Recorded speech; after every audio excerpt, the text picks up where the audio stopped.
The crates were heavier than the manifest claimed.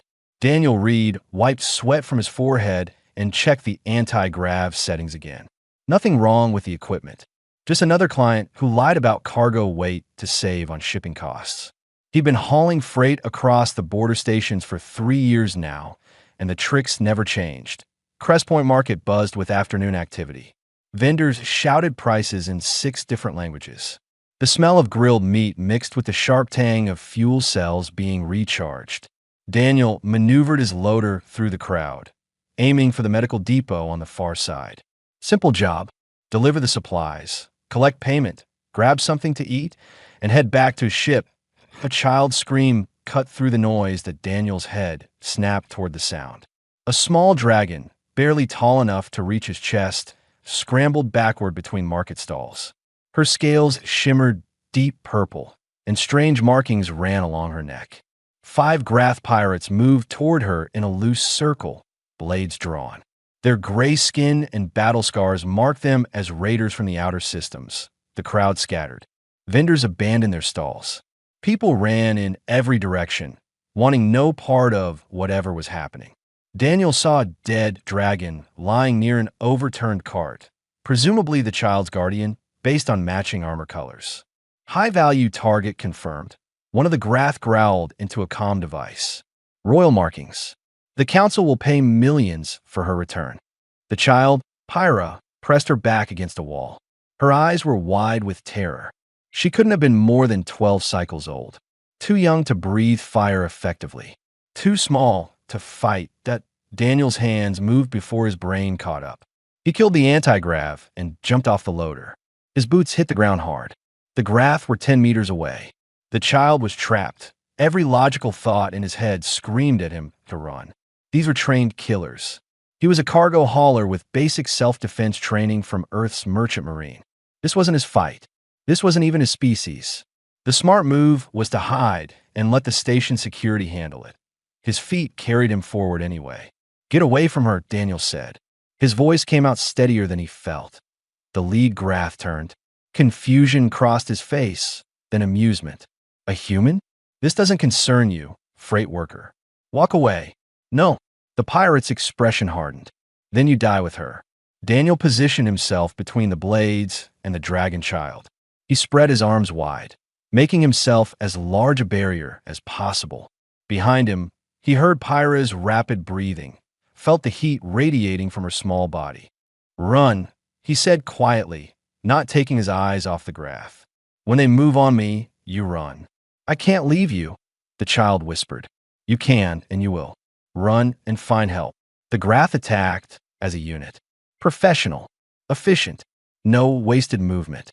Daniel had time to register the first blade coming toward his left side. He tried to dodge, but there were too many angles. The blade punched through his ribs. Pain exploded across his chest. The second blade took him in the shoulder. The third in his abdomen. Daniel's legs buckled, but he locked his knees and stayed upright. Had to stay upright. Had to keep blocking their path to Pyra. Fourth blade through his thigh. He felt his leg give out, but fell backward instead of to the side, still between the pirates and their target. Stubborn animal, the lead Grath snarled. The fifth blade drove down toward Daniel's chest. Time seemed to slow. Daniel saw the blade coming, saw his own blood spreading across the market stones, heard Pyra screaming. His last coherent thought was hope that she would run, that this would matter, that dying on alien soil far from Earth would count for something. The blade struck home. Darkness swallowed him. Somewhere in the fading consciousness, Daniel heard the deep roar of engines overhead. Heavy weapons fire, shouting in dragon tongue. The Grath cursing and retreating. Small hands gripping his arm. "Please don't die." Pyra's voice seemed to come from very far away. "Please, you saved me. Please don't die." Daniel wanted to tell her it was okay. Wanted to say she should run while she could. Wanted to explain that some things were worth dying for, even if he'd only known her for 30 seconds. But his mouth wouldn't work. His lungs wouldn't pull air. The world went black and silent. His last sensation was warmth. Not the heat of his own blood, but something else. Something that felt like fire, but didn't burn. Dragon fire, maybe. or just his brain shutting down and feeding him comfortable lies. Either way, Daniel Reed stopped thinking about anything at all. The market of Crest Point fell silent, except for the sound of armored boots hitting stone and a small dragon child crying over a human body that had taken 5 blades meant for her. Pain should have been the first thing Daniel felt. Instead, he felt warmth, gentle pressure across his chest and abdomen, the smell of something like cinnamon mixed with ozone. Soft light filtered through his closed eyelids, not harsh like station lighting, but amber and golden. His eyes opened slowly. The ceiling above him was pure crystal, reflecting patterns of firelight that danced and shifted. Not regular flames, but something alive and controlled. The walls curved upward in a way that seemed impossible for normal architecture. Everything gleamed with polished stone and precious metals. Daniel tried to sit up. His body responded, which surprised him. He remembered blades, remembered pain, remembered dying. Easy, a voice said from his left. The healing membranes have done their work, but you need to move slowly. Daniel turned his head. A dragon stood beside what he now recognized as some kind of medical bed. This dragon was older than the child he'd saved, with deep green scales and kind eyes. She wore robes marked with healing symbols. Where am I? Daniel's voice came out rough. The Heart's Citadel, the dragon said. I am Strand, chief healer of the Guardian Council. You are very fortunate to be alive, Daniel Reed. How do you know my name? Your identification was still in your pocket when the Guardian fleet brought you here. Strand moved around the bed, checking displays that floated in the air.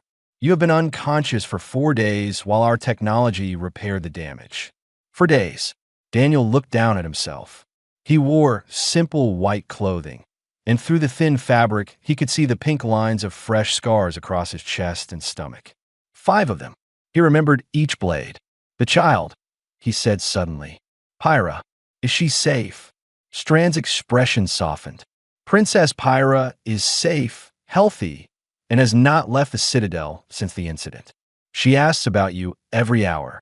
Princess, you saved the youngest daughter of the Dragon's Sovereign Council. The assault on Crest Point was an organized kidnapping attempt by Grath mercenaries. They intended to ransom her for political concessions. Strand paused. Her guardian died, protecting her from the initial attack. You arrived during their final approach. Daniel processed this slowly. He'd thrown himself between professional killers and royalty. No wonder everything hurt. The Grath warriors? He asked. 3 dead at the scene when the Guardian fleet arrived. 2 escaped but are being hunted across 12 systems. Strand's voice turned hard. They will be found. Those who harm dragon children do not escape justice. I just wanted her to run, Daniel said quietly. I didn't think past that, which is precisely why you are here instead of a standard medical facility. Strand gestured to the crystal walls around them. No non-dragon has entered the Heart's Citadel in 3,000 years. These halls are sacred to our people. Yet the Guardian Council voted unanimously to bring you here for treatment. I don't understand. Strand pulled up a chair and sat, which seemed strange for someone who should be attending to medical duties. In our culture, guardianship is the highest honor. Those who protect our young are revered above all others. What you did, placing yourself between death and a child you had never met, resonates deeply with our values. I'm human. It doesn't mean the same thing, doesn't it? Strand tilted her head. You made a choice in a split second. No time to calculate odds or consider rewards. Pure instinct drove you to protect an innocent. That is the essence of guardianship, regardless of species. Daniel struggled to find words. He'd been a cargo hauler trying to make decent credits on border runs. Now he was apparently in the most important building of an entire civilization, being told his impulsive decision mattered on a scale he couldn't grasp. Your presence here has caused considerable debate, Strand continued. The Guardian Council is meeting as we speak to discuss what should happen next. What kind of debate? Whether to offer you something that has never been offered to a non-dragon in all our recorded history. Strand stood, smoothing her robes. But that discussion is not mine to have. For now, you need rest and food. I will send attendants with a meal. She moved toward the doorway, then paused. Daniel Reed, you should know something. When the Guardian fleet arrived at Crest Point, their sensors detected Pyra's distress call. They expected to find her Guardian holding off attackers. Instead, they found a human body with 5 blade wounds, positioned perfectly to shield a terrified child. "I failed," Daniel said. "I didn't stop them. You absorbed every blade meant for her. The attack patterns show that without your intervention, she would have received all 5 strikes." Strand's eyes met his. "You did not fail. You succeeded in the only way that mattered." The child lived. She left before Daniel could respond. He lay back against the pillows, staring at the crystal ceiling. His scars ached. His head spun with information that didn't quite fit together. Princess, Guardian Council, Sacred Halls, 3,000 years. All because he couldn't watch a kid die. Somewhere deeper in the Citadel, he heard the sound of dragon voices raised in discussion. The debate Strand mentioned. Daniel closed his eyes and wondered what exactly they were deciding about a human cargo hauler who'd made one stupid, brave choice in a crowded market. The warmth of the healing membranes pulsed gently against his skin, and despite everything, Daniel drifted back into sleep. 2 days after waking, Daniel could walk without assistance. Strand cleared him for activity, though she warned against anything strenuous. The scars still pulled when he moved too quickly, reminding him of blades and choices that a guard arrived at his chamber that morning wearing ceremonial armor that caught the light. "The Guardian Council requests your presence," Daniel read. "I am to escort you to the Chamber of Flames." Daniel had no formal clothes. He wore the simple gray tunic and pants that attendants had provided. Not exactly appropriate for meeting with what Strand had described as the most honored warriors in dragon history. But he had no alternative. The walk through the Citadel took 20 minutes. Halls of carved stone gave way to corridors lined with murals depicting dragon history. Battles, celebrations, moments of sacrifice.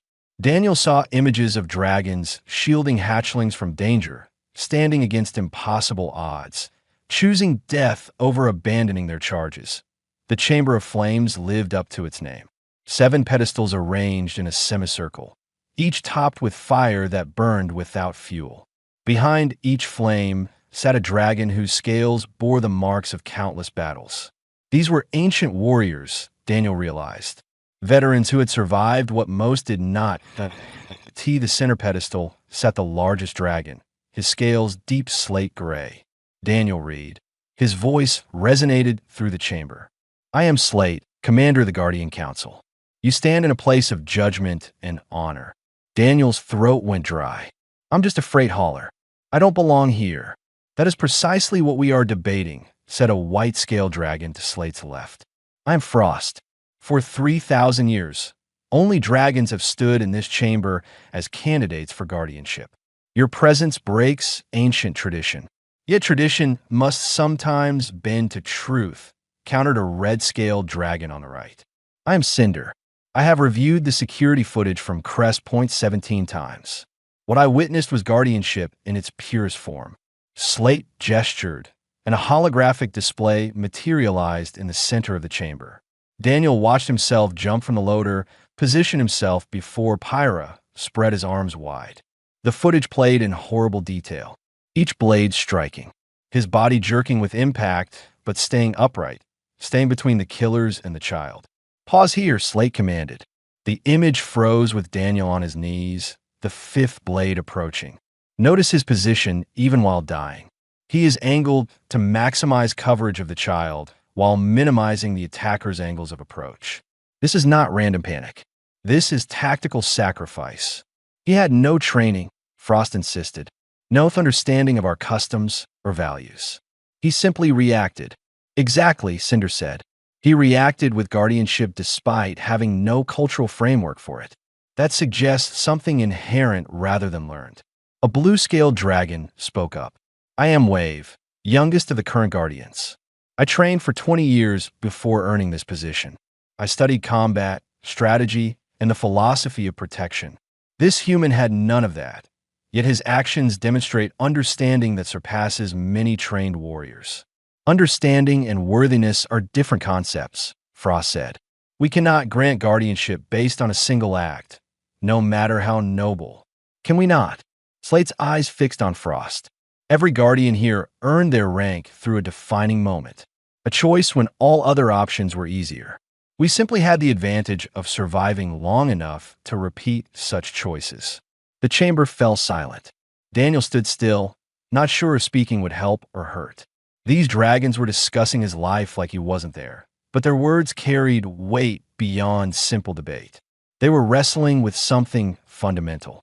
"Let the child speak," Wave said suddenly. Pyra was there. "Let her testimony be heard." Slate nodded. A door at the side of the chamber opened, and Pyra entered. She looked so small among the massive guardians, her purple scales seeming to dim in the presence of such power. But she walked straight to the center and looked up at the council without fear. "Honored guardians," she began, her voice clear. "My protector died for me. His name was Shield, and he gave his life holding back the first wave of attackers. When the second wave came, I thought I would join him in death." Tears rolled down her scaled cheeks, but she didn't stop. Then a stranger appeared, a human I had never seen before. He didn't know me, didn't know my family or title.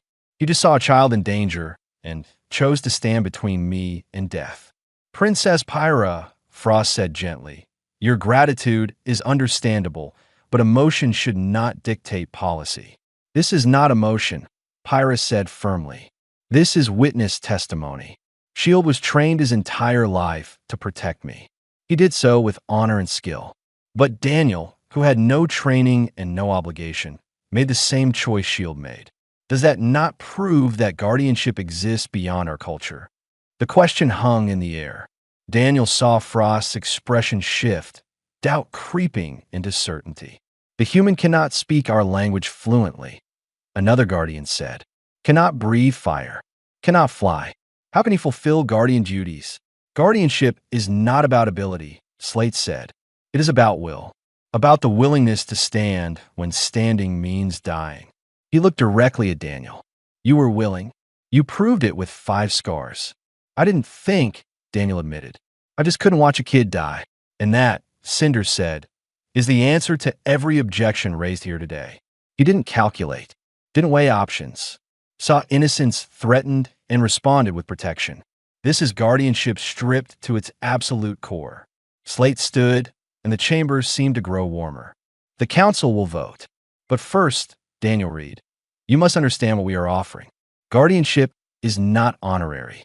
It is a binding oath that will change your life completely. You will be expected to train, to fight, and likely to die in service to our people. Do you understand?"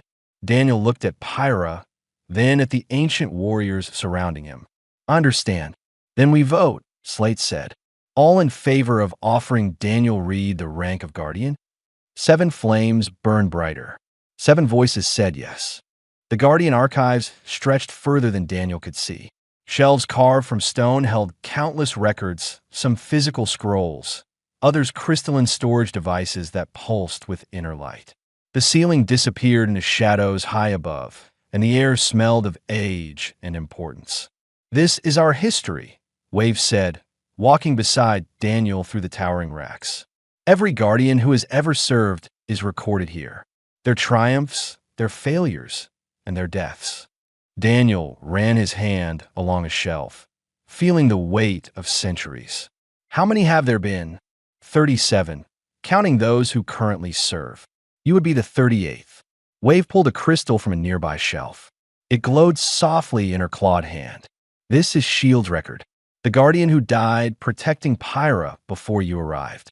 She placed the crystal on a reading pedestal. Images appeared in the air above it.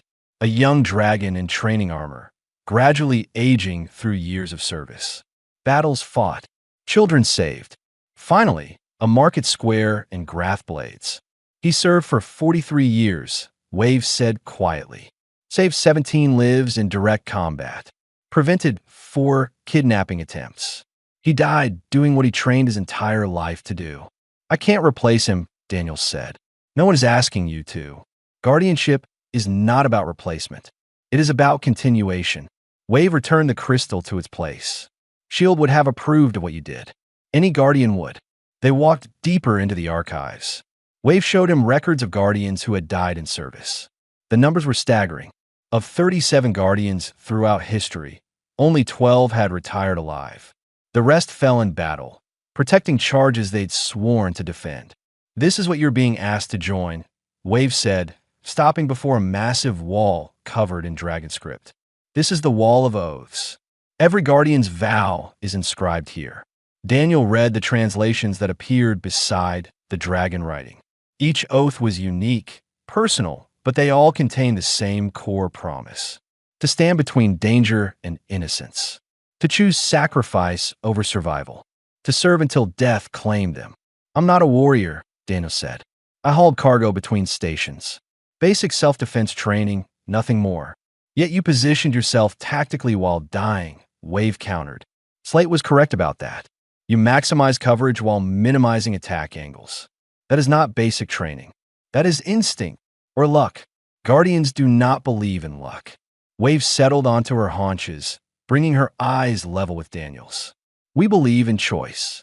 Shield chose to fight 5 attackers to buy time for Pyra to escape. You chose to shield her with your body when she was cornered. Different methods, same choice. Why does it matter that I'm human? Daniel asked. Why is that significant? Wave was silent for a moment. Because dragons are raised with these values from hatching. We are taught that protecting our young is the highest duty. That sacrifice for others brings honor. That guardianship is sacred. Sounds reasonable. It is cultural programming, Wave said. Necessary and good, but programmed nonetheless. Humans have no such programming. Earth is what the galaxy calls a death world. Your species evolved fighting for survival against predators, diseases, and your own planet's hostility. Logic suggests you should be the most selfish species in known space. We're not, though. No, you are not. And that fascinates the Council. Wave stood and began walking again. Humans save drowning strangers, run into burning buildings for people they have never met, throw themselves on explosive devices to save their companions. We have studied your history, Daniel Reed. Your species produces guardians without cultural framework for the concept. Daniel followed her through rows of records. You're saying we just do it naturally? We are saying that perhaps Earth's harshness created something unexpected. A species so familiar with death that you see preserving life as an act of defiance against it. Wave stopped at a small alcove. This is what I wanted to show you. The memorial flame burned in a basin of carved crystal. Names floated in the fire itself, written in light that never faded. Daniel recognized this from the ceremony where the council voted. This was where fallen guardians were remembered. 25 names, Wave said. 25 guardians who died in service. Some in massive battles, others in quiet moments, defending a single child from a single threat. All of them made the choice to stand. Daniel stared at the names. Each one represented a life ended too soon. A warrior who could have run, could have chosen survival, but stayed and died instead. I don't know if I can do this, he admitted. I acted on impulse at Crest Point. I didn't think about oaths or honor or any of this. I just moved. And that is precisely the point, Wave said. Guardianship at its core is not about thinking. It is about being the kind of person who moves toward danger when innocence is threatened. You proved you are that person. Once. I did it once. Once is enough to reveal character. Training will handle the rest. Wave turned to face him fully. The Council is not offering this lightly. They know you lack combat skills. They know you are unfamiliar with our culture. They know that accepting you breaks 3,000 years of tradition. Then why offer it all? Because 25 guardians are dead, and we need to understand what drives beings to make that sacrifice. You made it without understanding our culture, without training, without obligation. Wave's eyes reflected the memorial flame. If we can understand why humans do this, perhaps we can learn something about the nature of guardianship itself. Daniel looked at the flames, at the names of the fallen. His scars ached beneath his shirt. 5 lines that marked 5 blades. 5 times he should have died. What if I fail? He asked quietly. Then you will join those who came before you, Wave said.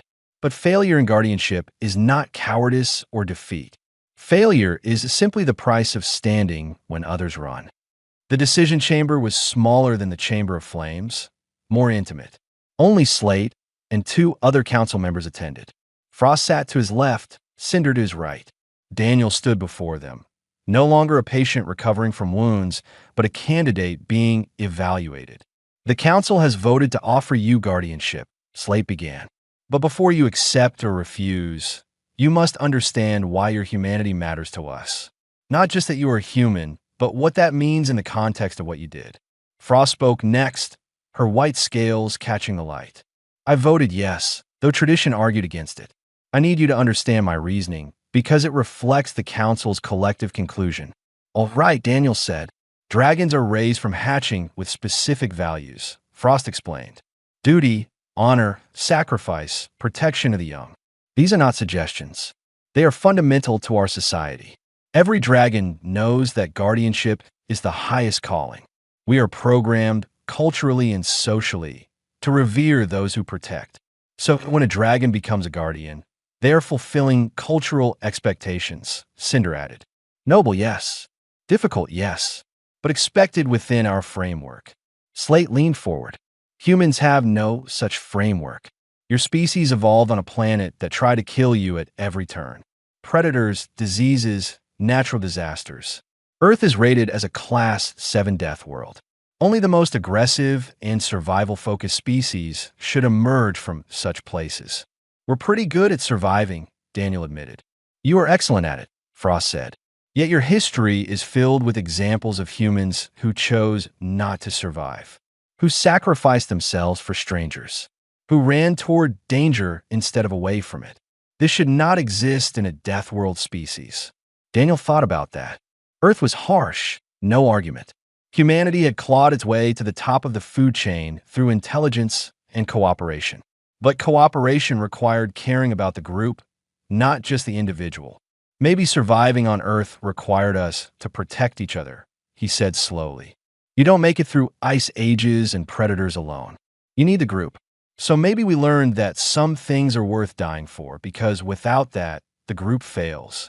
The 3 guardians exchanged looks. Cinder nodded slightly. That is the theory we have developed, Slate said. Death world conditions created a species with strong protective instincts, not in spite of the danger, but because of it. You learned that individual survival means nothing if the community dies. But this is theory, Frost added. What happened at Crest Point is evidence. You had no cultural requirement to save Pyra. No social pressure. No audience judging your actions. Yet you moved to protect her instantly. I couldn't just watch a kid die, Daniel said. It was the simplest truth he had. Why not? Cinder asked. Not challenging, genuinely curious. You didn't know her. She wasn't your species. You had no obligation, legal or moral, to intervene. You could have hidden and lived. Yet you chose death instead. Why? Daniel struggled to articulate what felt obvious. Because she was scared and alone, and those men were going to kill her. What kind of person just watches that happen? Most beings in the galaxy, Slate said quietly. We have records from Crest Point. 247 individuals were in that market when the attack began. 246 ran or hid. You were the only one who moved toward the danger. The number hit Daniel harder than expected. He'd been so focused on Pyra that he hadn't registered the crowd disappearing. Everyone else chose survival. Only he chose sacrifice. This is the human variable we want to understand, Frost said. Your species should not produce guardians naturally. Yet you do. We have studied human history extensively. Your wars are brutal, yes.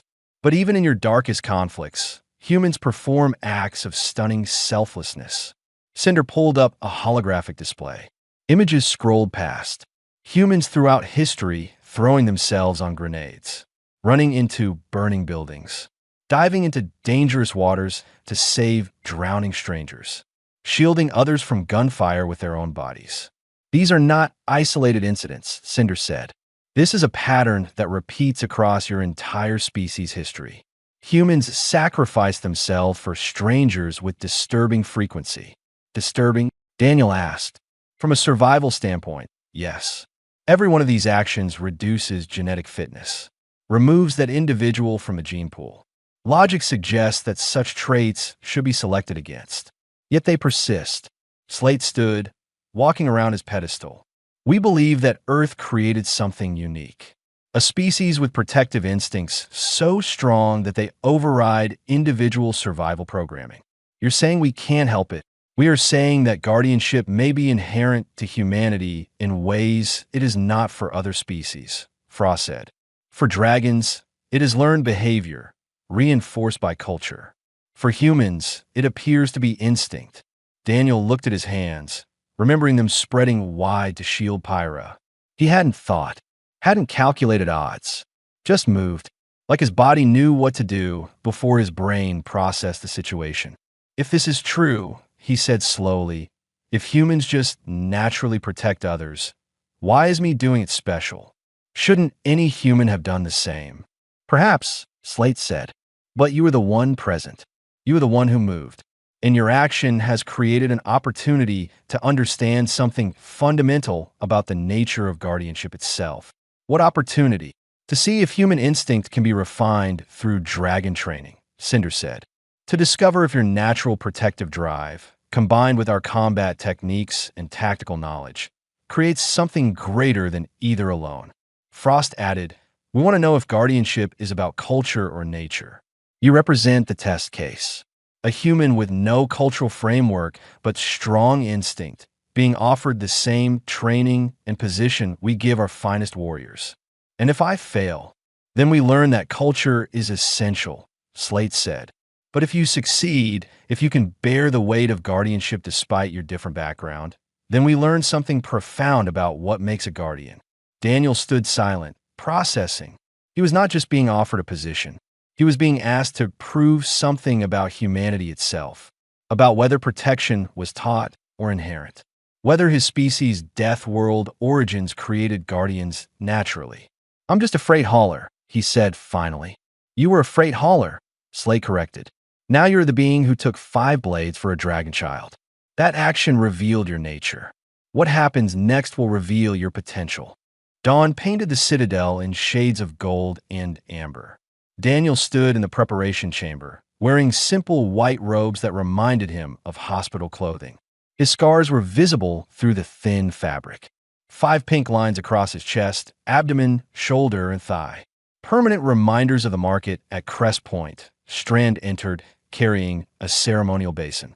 The marking ink, she explained. It will be applied to your scars during the oath ceremony. Dragon script that translates to willing shield. Can I refuse? Daniel asked, not because he wanted to, but because he needed to know. Of course, guardianship cannot be forced. It must be chosen freely, or it means nothing. Strand set the basin down. But I do not think you will refuse. Why? Because you're the kind of being who moves towards scared children instead of away from them. That nature does not change simply because the stakes are higher. She was right. Daniel had spent 3 days thinking about the council's offer, walking the archives, talking with Wave about what guardianship truly meant. Every logical part of his brain argued for refusal. He was untrained, unprepared, likely to die quickly if called to serve. But he kept seeing Pyra's face, kept remembering her terror, kept feeling that moment when his body moved before his mind caught up. I'll do it, he said. Strand smiled. I know. Cool me. They are waiting. The ceremony was held in the Grand Plaza, a massive courtyard at the Citadel's heart. Thousands of dragons filled the space, wings folded, eyes focused forward. Daniel walked through the crowd with Strand, feeling the weight of their attention. This was being broadcast across dragon territory, Strand had mentioned. Millions watching a human accept an honor no non-dragon had ever received. The memorial flame burned at the plaza's center, larger than the one in the archives. The 7 Guardian Council members stood in a semicircle around it. Slate stepped forward as Daniel approached. Daniel Reed. His voice carried across the plaza without amplification. You stand before the memorial flame, where 25 Guardians are honored in death and 7 serve in life. You have been offered the rank of Guardian, the highest honor our civilization bestows. Do you accept this burden? I do, Daniel said. His voice sounded small after Slate's, but it carried clearly enough. Then kneel, Slate commanded. Daniel knelt on the smooth stone. Slate lifted the ceremonial basin Strand had brought. These scars mark your sacrifice. They will now mark your oath. The ink was warm, almost hot. Slate carefully traced each scar with dragon script, speaking the words aloud in both dragon tongue and human standard. Willing shield, one who stands between, one who chooses sacrifice, one who protects the innocent. When all 5 scars were marked, Slate stepped back. Speak your oath, Daniel read. Bind yourself to guardianship, or walk away freely. The choice is yours alone. Daniel looked at the flames, at the names of fallen guardians written in light. He thought about Shield, who died buying time for Pyra to escape. About Wave, who trained 20 years to earn this rank. About the 25 who never retired, who fell in service. I swear, he began, the words coming from somewhere deep, to stand between danger and innocence, to choose protection over survival, to serve the dragon people and their young until death claims me or duty releases me. I am a guardian from this moment until my last. The plaza erupted in dragon song, a harmonic roar that shook the air. Slate nodded once, then gestured. Pyra emerged from the crowd, carrying a bundle wrapped in silver cloth. Your armor, she said, holding it up to Daniel. Forged specifically for human form. The metals came from Earth, sent by your diplomatic corps when they heard of your sacrifice. Daniel unwrapped the bundle. The armor was lighter than he expected, designed for mobility. Human-sized, human-shaped, but crafted with dragon techniques. Blue-gray plates that caught the light like scales. He stood and began putting it on with Pyra's help. Each piece fit perfectly, the armor conforming to his body like it was alive. When the last piece clicked into place, Slate spoke again. Guardianship is not granted lightly, nor accepted easily. Tradition demands that each new guardian be tested by those who already hold the rank. You will face each of us in turn.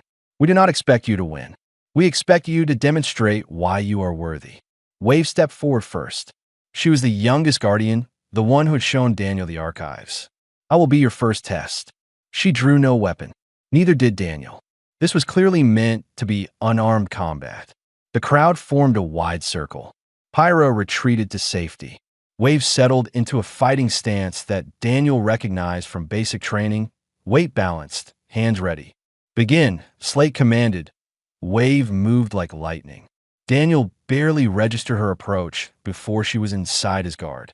He tried to counter, but she redirected his movement and swept his legs. He hit the ground hard. Again, Wave said. Daniel stood. They circled each other. He lasted longer this time, maybe 10 seconds, before she locked his arm and forced him down.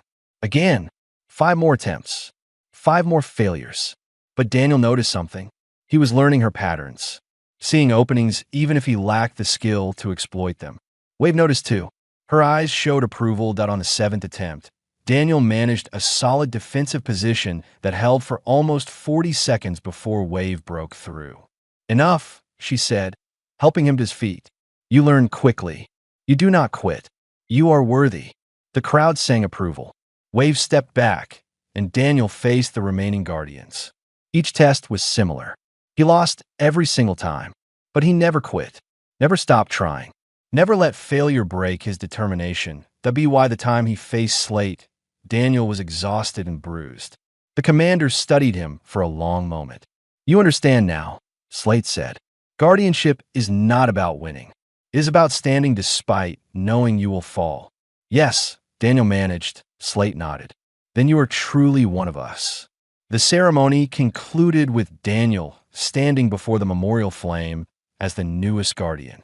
38 names now connected to this rank. He is the only human among them. Pyra approached as the crowd began to disperse. Will you teach me? She asked quietly. Teach you what? To be brave like you. Daniel looked down at the small dragon who'd nearly died because he'd been in the right place at the right time. I'm not brave. I was just there.